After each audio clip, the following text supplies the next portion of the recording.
মহুয়া মৈত্রকে নিয়ে বারবার বিভিন্ন খবর সামনে আসে।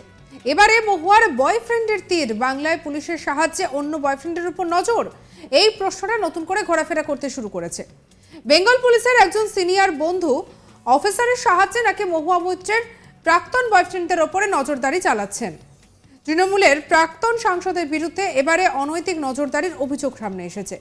আর এই অভিযোগ আনলেন আইনজীবী জয়ন্ত দেহাদ্রাই।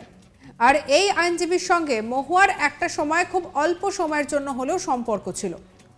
দেহাদ্রাই অভিযোগ করেন মহুয়া নাকি তার ওপর নজরদারি চালাচ্ছেন এবং এই কাজে নাকি তাকে সাহায্য করছেন পশ্চিমবঙ্গ পুলিশে কর্মরত কেউ একজন।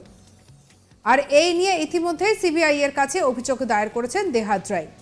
সিবিআই এর ডিরেক্টর প্রবীণ সুদের পাশাপাশি স্বরাষ্ট্রমন্ত্রী অমিত শাহকেও তিনি চিঠি লিখেছেন।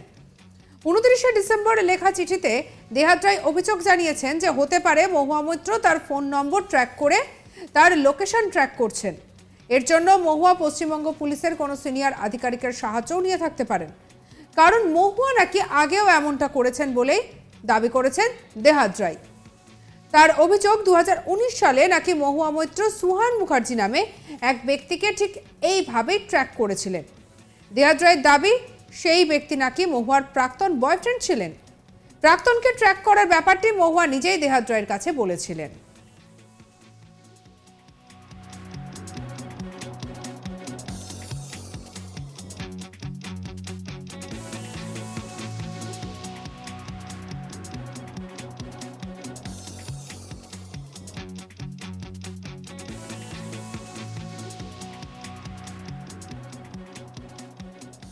এবারও নাকি বেঙ্গল পুলিশের ওই বন্ধু সিনিয়র অফিসারের সাহায্যে মহুয়া সুহান মুখার্জির পুরো কল লিস্ট হাতিয়েছিলেন, কারণ তখন মহুয়ার নাকি সন্দেহ ছিল সুহান কোনো জার্মান মহিলার সঙ্গে সম্পর্কে জড়িয়েছিলেন।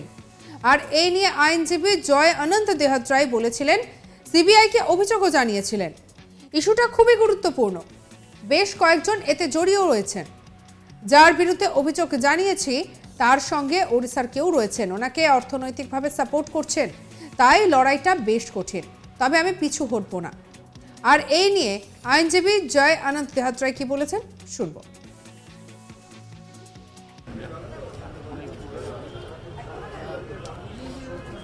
मेरा भी कुछ कहना गलत होगा इसमें, क्योंकि मामला अभी सब जुडिस है और कंप्लेंट मैंने सीबीआई को दे दी है। लेकिन ये इशू बहुत ही सीरियस है और इसमें कई लोग इन्वॉल्व हैं, और जिनके खिलाफ मैंने कंप्लेंट की है उनके साथ कोई उड़ीसा के भी हैं जो उनको सपोर्ट और फाइनेंस कर रहे हैं। तो ये फाइट थोड़ी सी डेंजरस है, लेकिन मैं भटकने वाला नहीं हूं। আইনজীবী বলছেন, সিবিআইকে অভিযোগ জানিয়েছে, ইস্যুটা খুবই গুরুত্বপূর্ণ, বেশ কয়েকজন এতে জড়িয়ে আছেন। যার বিরুদ্ধে অভিযোগ জানিয়েছি তার সঙ্গে ওড়িশার কেউ রয়েছেন, ওনাকে অর্থনৈতিকভাবে সাপোর্ট করছেন, তাই লড়াইটা বেশ কঠিন, তবে আমি পিছু হটব না। এই জয় অনন্ত দেহাদ্রাইয়ের অভিযোগের ভিত্তিতেই সাংসদ পদ খুইয়েছেন মহুয়া মৈত্র। দেহাদ্রাই অভিযোগ আনেন যে ঘুষ নিয়ে সংসদে প্রশ্ন করেন তৎকালীন তৃণমূলের সাংসদ মহুয়া মৈত্র। আর এই দেহাদ্রাইয়ের সঙ্গে স্বল্প সময়ের জন্য সম্পর্কেও জড়িয়েছিলেন মহুয়া। তখন তাদের মধ্যে স্ট্যাটাস সমস্যাও তৈরি হয়ে যায়। দেহাদ্রাইয়ের দাবি মহুয়া নাকি তাকে বলেছিলেন সংসদের সদস্য হিসেবে তিনি অপেক্ষাকৃত বেশি ক্ষমতার অধিকারিণী, তিনি যার ওপর ইচ্ছে নজরদারি চালাতে পারেন। তাহলে বুঝতেই পারছেন তার এই বক্তব্য এবং এই বিষয়টাও সম্প্রতি আবার সামনে উঠে এসেছে। একদিকে মহুয়া তো চাপে ছিলই, তবে চাপ আরো বাড়লো।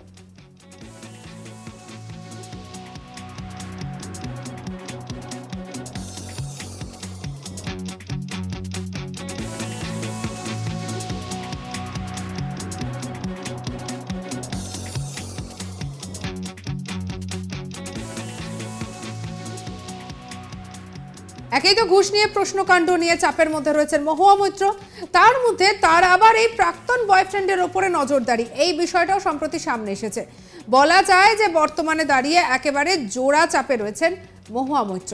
বেঙ্গল পুলিশের একজন সিনিয়র বন্ধু অফিসারের সাহায্যে নাকি মহুয়া মৈত্র প্রাক্তন বয়ফ্রেন্ডদের উপর নজরদারি চালাচ্ছেন, এমন বিষয় সামনে এসেছে। তৃণমূলের প্রাক্তন সাংসদের বিরুদ্ধে এবারে অনৈতিক নজরদারির অভিযোগ উঠেছে। আর এই অভিযোগ নিয়ে সম্প্রতি সরব হয়েছেন আইনজীবী জয় অনন্ত দেহাদ্রাই।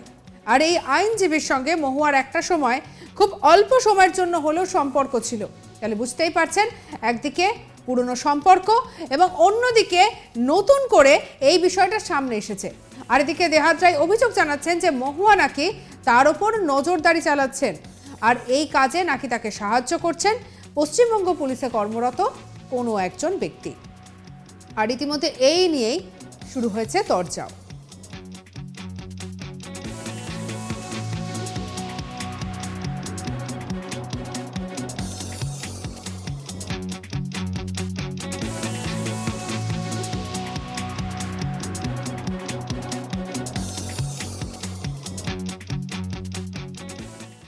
আর এই পুরো বিষয়টা নিয়ে আইনজীবী কি অভিযোগ করেছেন, কি বলছেন শুনবো আরো একবার।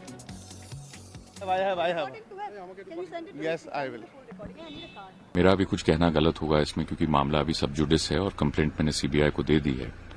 लेकिन ये इशू बहुत ही सीरियस है और इसमें कई लोग इन्वॉल्व हैं, और जिनके खिलाफ मैंने कंप्लेंट की है उनके साथ कोई उड़ीसा के भी हैं जो उनको सपोर्ट और फाइनेंस कर रहे हैं। तो ये फाइट थोड़ी सी डेंजरस है, लेकिन मैं हटने वाला नहीं हूं। আর এদিকে ইতিমধ্যে সিবিআই এর কাছে অভিযোগ দায়ের করেছেন দেহাত রায়।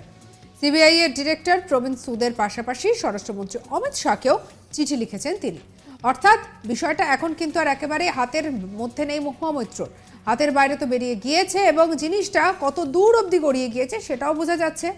29শে ডিসেম্বর লেখা চিঠিতে দেহাত রায় অভিযোগ জানিয়েছেন হতে পারে মহুয়া মৈত্র তার ফোন নম্বর ট্র্যাক করে তার লোকেশন ট্র্যাক করছেন, আর এর জন্য মহুয়া পশ্চিমবঙ্গ পুলিশের কোনো সিনিয়র আধিকারিকের সাহায্যও নিয়ে থাকতে পারেন, কারণ মহুয়া নাকি আগেও এমনটা করেছেন বলেই দাবি করেন দেহাত রায়।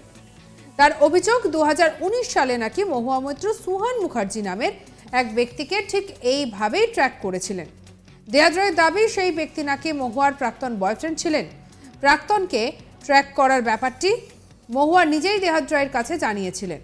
সেবারও নাকি বেঙ্গল পুলিশের ওই বন্ধু সিনিয়র অফিসারের সাহায্যে মহুয়া সুহান মুখার্জির পুরো কল লিস্ট হাতিয়েছিলেন, কারণ তখন মহুয়া নাকি তার সন্দেহ ছিল যে সুহান কোনো জার্মান মহিলার সঙ্গে সম্পর্কে জড়িয়ে রয়েছেন।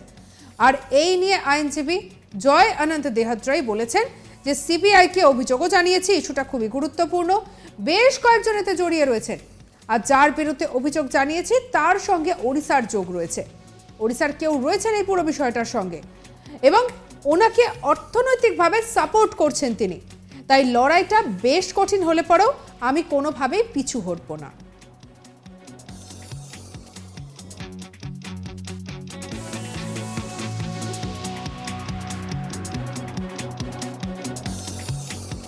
আর এই জয় আনন্দ দেহাত রায়ের অভিযোগের ভিত্তিতে সাংসদ পদ খুইয়েছিলেন মহুয়া মৈত্র। সুতরাং বিষয়টা কোন দিকে গড়াচ্ছে, কিভাবে যে বিষয়টা নিয়ে যথেষ্ট পরিমাণে চাপে রয়েছেন মহুয়া মৈত্র তা এক প্রকার পরিষ্কার।